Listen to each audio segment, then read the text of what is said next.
he was like, we flip a coin, we go in the back.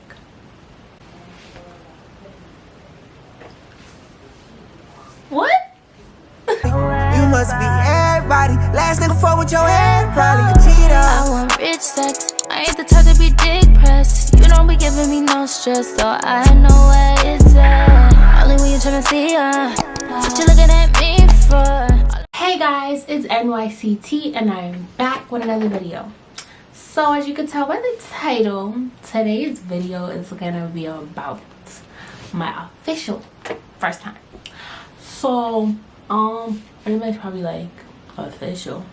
So basically, it's a long story, but don't be my business.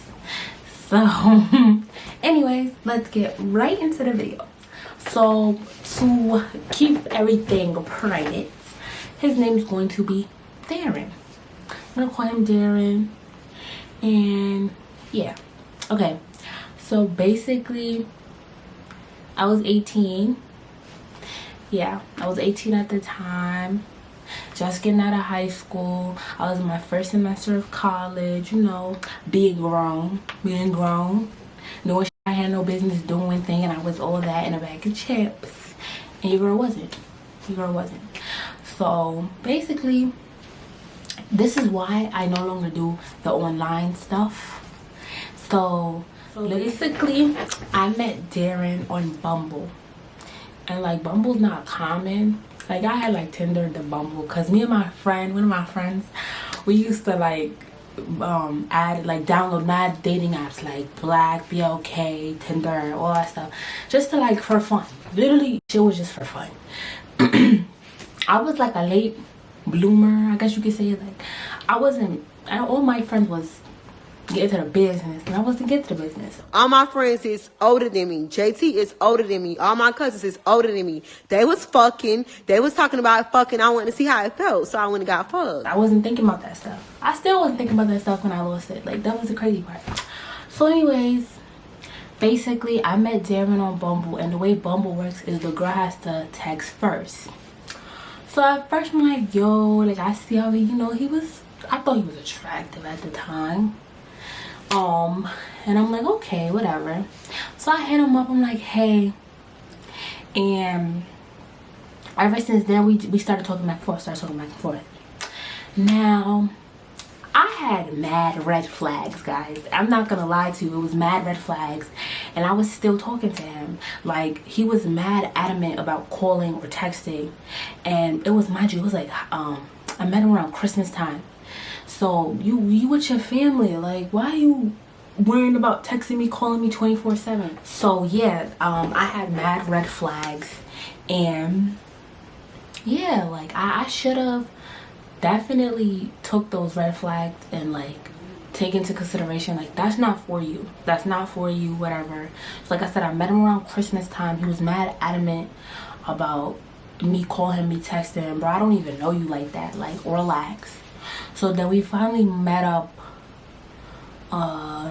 New Year's Day, and we was talking and stuff like that. We met up a couple of times, but I still wasn't feeling his vibe. I'm not gonna lie to you guys, I still wasn't feeling his vibe. I was still hanging out with him because, you know, I was like for company, to get out the house and stuff like that. He had the V and he was a little older, so I was like, okay, you know, just to get out the house, whatever. Because at the time I lived in the Bronx and I had no friends out there. So yeah, like, I was like, you know, just to get out the house, I'm gonna go, you know, hang out with him, whatever. And my mom used to be like, okay, have fun. She never assumed like I was out there doing stuff. So anyways, long story short, the first time we did stuff, it was that night. He was acting weird, and he was like, oh, I could picture your body, like, I could picture your whole body, like, because I had a body picture up on my phone. So he's like, I could picture your whole body. And then basically, like, he was just like saying just dating. He was mad at myself, but he was like, oh, you're not gonna picture your whole body. Mind you, he knew I was basically still a virgin, whatever the case may be. And I don't know, like, he was giving very much fiend. He was a fiend. But I was still like, you know, like I said, I like the company, whatever. Don't judge, but I like the company. I will not lie. I genuinely like the company and stuff like that. So basically that night, we're sitting by the waterfront. We used to always go to the waterfront.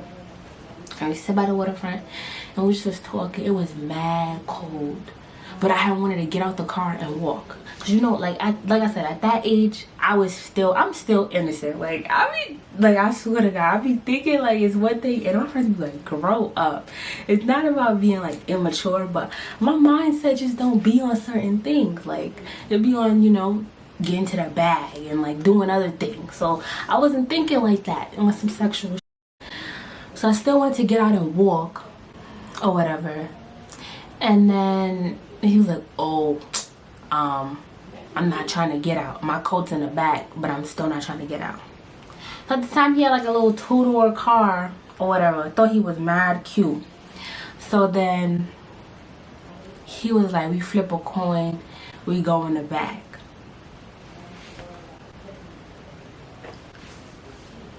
What? What? Flip a coin, go in the back. So my naive ass is like, okay. And I promise you God wasn't on my side that night. Promise you God was not on my side that night, because literally he won. He won going in the back. And at first, mind you, I had these long ass boots on. These heavy long ass boots. I think I had my Dr. Martens on. And I should have knocked his ass out with him actually. But boots on. And basically he was like, take your boots off before you climb in the back of my car. Like, you know how I'm with the car. So I had this fleece on. It was hot. It was hot. I was like feeling really uncomfortable. It was hot. But basically I didn't want to be on no shit. You know, I was whatever. I'm big homie over here. What do you mean? How have you? Oh man, you're just ruining it. So I was like, okay, whatever. So we go in the back. And then we was talking. We was really just talking in the beginning. And then, long story short, things just led to, yeah. So, it was just a really uncomfortable experience. And every time I think about it, while we were driving home, he kept asking me like, are you okay? Are you okay? And I was just like, yeah, I'm okay, you know. I was just like, I'm okay, whatever. Long story short, when I got in the crib, my mom was still up. It was like 1 o'clock in the morning. It's like 1 o'clock, yeah. My mom was still up. She like, you look like you had a fight. I'm like, no. Like, my innocent self, no, what are you talking about? Like, no. So I'm like, nah, like it's just really hot in his car. Now at the time I was rocking the natural puff, so it was really hot in his car. And I sweated myself out. So I was to go hop in the shower. And in the shower, oh, excuse me. In the shower, I was just like, you dumb. They done killed little Mel now. Like, I swear to God, I was hard on myself. But yeah, like, I don't hold grudges. I don't regret. But if I could go back in time, I would probably change that whole situation, because it made me feel really uncomfortable. And you do not want to lose your virginity in a car. That's not what you want to do. That's not ideal. You don't want to lose your virginity in the car. Don't do it. If you were still a virgin and you watch this video, do not do it. You don't want to lose your virginity in the car, okay?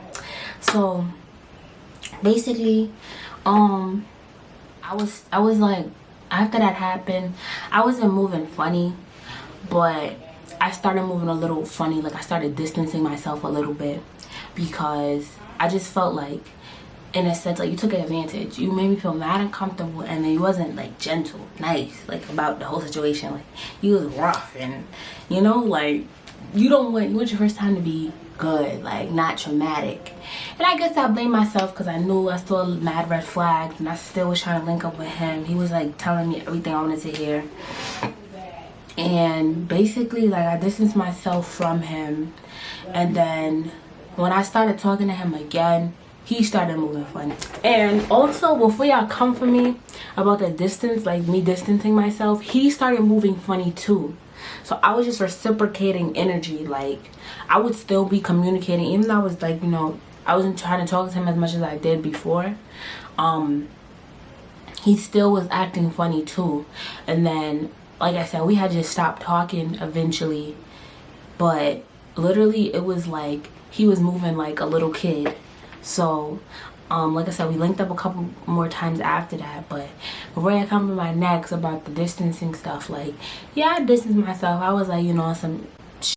But he definitely started that. Like, he definitely started that wave. So I'm like, how old are you again? And you act like that. That's why, like I said, you don't never want to be with a person if you know that they're just not good for you. They're giving you all these red flags. And that's what he was doing, like being so childish, but only wanted to talk to me when it was like convenient for him. So I was just like, all that stuff was just built up. And then it was just like, I did not want to mess with him anymore. Like, something in me was like, get away from this guy, bad energy. So every time I think I talk about him, it's like traumatic, but like all in all, like my first time was not good. So you want someone that's gonna make you feel good about yourself and not distance themselves or you distance yourself. Like, you want to have good vibes. You want to be like, oh, the girl's like, let me tell you about my first time. Like, you want to have a good experience. And I feel like that got stripped away from me. And as time went on, like, I was thinking like, oh yeah, like I gotta stay with him, like I gotta stick by him because I lost my virginity. No, that was another thing. Like, I was having that mindset, like, I gotta stick with him, I gotta stay by. No, you don't have to. Because if that person is not good for you, if that person is not benefiting you in any way, you don't have to just because you had sex with them. Like, so basically, I distanced myself from him. To this day, he doesn't know how traumatized I was back then and even a little bit now about the situation. And yeah, like, he tried to he hit me up recently, tried to talk about he want to be together again or whatever the case may be. And like, no, I'm so sorry to tell you, like, you had your opportunity. You basically made it so traumatic that after the fact I didn't even want to go any further with the dude. But as time went on and, you know, things transgressed, I realized to myself, like, you don't need to be with a person because you laid down with them. Not saying that I went out and had sex with no. But I'm just saying, just in general, like, you don't have to go based off of who you slept with. Like, if you feel like that person is not beneficial to you, yeah, you lost your virginity to them. A lot of people think, oh, I lost my virginity to him, I gotta stick beside him. You don't have to. You don't. Like, you don't. It is really not that serious. And honestly, like, the person that I mess with now, like, he makes me so happy. And I never realized, like, you could go from being traumatized in a situation to meeting someone that makes you so happy and you don't have to worry about stuff like that. Like, you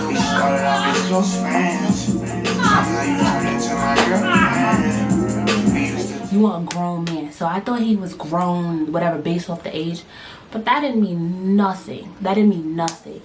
Like, nothing at all. Like, he was literally the most toxic person I've ever messed with.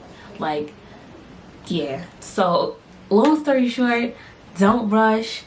And even if there is peer pressure, all that, fuck him. If you're not ready, fuck him. Like, if you're not ready to have sex, don't do it. Because literally, I would still be virgin to this day. If I